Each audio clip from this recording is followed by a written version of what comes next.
You're in the Huddle. I'm McHenryCountySports.com's Lester Johnson, here with Northwest Herald sports writer Meghan Montemurro, and we're here today to look at the Class 4A girls basketball playoffs. We have to start out with Huntley. Huntley's the team that went to state last year. They've got a lot of the players back this year. They're a 1 seed, and they look very good. Yeah, definitely. I mean, everyone's well aware of the dangerous combination of Allie Andrews and Sam Andrews and their ability to really beat you from anywhere on the court. So when you have two players like that can give you potentially 40 points a game, that makes them very dangerous. So it'll be interesting to see how they do out in Rockford Jefferson. Obviously, assuming they win their opening game, you have DeKalb looming, and it's been kind of a developing rivalry with DeKalb. Yes. 2 years ago, DeKalb ended their season in the regional, and last year it was Huntley who ended DeKalb's season. So it should be a very competitive in a really game. tight game. It was like a 4-point game. So, DeKalb could give them all the trouble they want virtually right away in that regional final. But let's just assume that they take care of business and they get through that regional final. Of the teams that could be waiting for them down the road, it could be a South Elgin, a Streamwood. They've beaten both of them.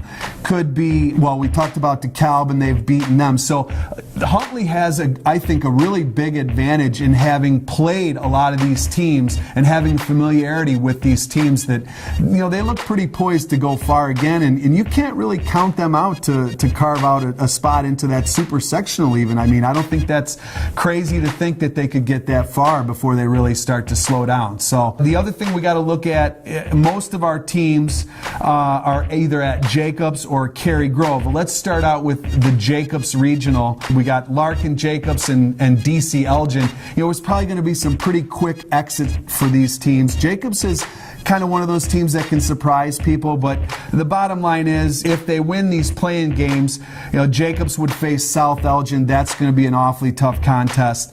Dundee Crown would face Streamwood. That's going to be an awfully tough contest. So coming out of that Jacobs side, I don't really see anybody local doing that. It's probably going to be South Elgin or Streamwood.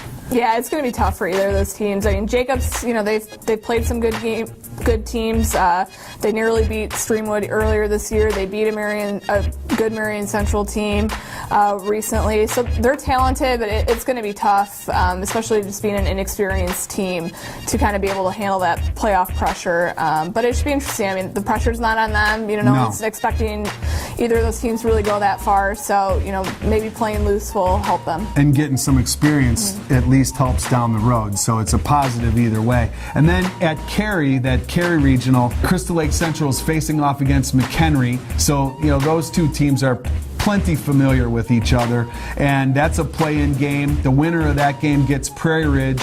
We've got Cary Grove facing Grant, and the winner of that game gets South. On paper, I think we both think that'll hold true. We're going to see Prairie Ridge and Crystal Lake South in that regional final, don't you think? Yeah, I think so. They have the best combination of, inside and outside scoring. It makes it hard to really take away one player. With Prairie Ridge, obviously, of Sarah LeBeau, one of the best shooters in the area, and they have Maddie Drain on the inside, who's really punished some teams. And, of course, with South, you have one of the best athletes in the area, and Sarah Micko, who always gives teams problems. So I think, those two, they're the two and three in the division this year, in the Fox Valley division. So I think, they're going to end up facing off for that regional title. For the third time this year. Yeah. And by the way, Prairie Ridge has won both of those games. All four South's division losses were to Huntley and Prairie Ridge this season. So, very good team, but they have had trouble with those two top teams. Once these teams get past the teams they're most familiar with, these local teams, they're going to run into some really good talent in either Hononegah, Auburn, possibly even Boylan, but I don't think Boylan will get past those other two. All of that boils down to, ultimately, setting up a potential contest against Huntley. And it's just a matter of who comes out that other side to meet up with Huntley. But like we said, it's most likely probably going to be like a Hononegah or an Auburn, don't you think? Or yeah, I mean, Hononegah, I've seen him play twice this year. They've always been known for their three-point shooting. That's no different this year. They're a very difficult team to defend because of that. South and Huntley have both played them earlier this year in tournament play, and Huntley ended up beating them. So I think that would be a very intriguing matchup if Huntley and Hononegah ended up meeting again in the playoffs, because both of them have very talented players, and they would be pretty evenly matched. Well, that's a quick look at the girls' basketball playoffs this season. Until next time, you are out of the huddle.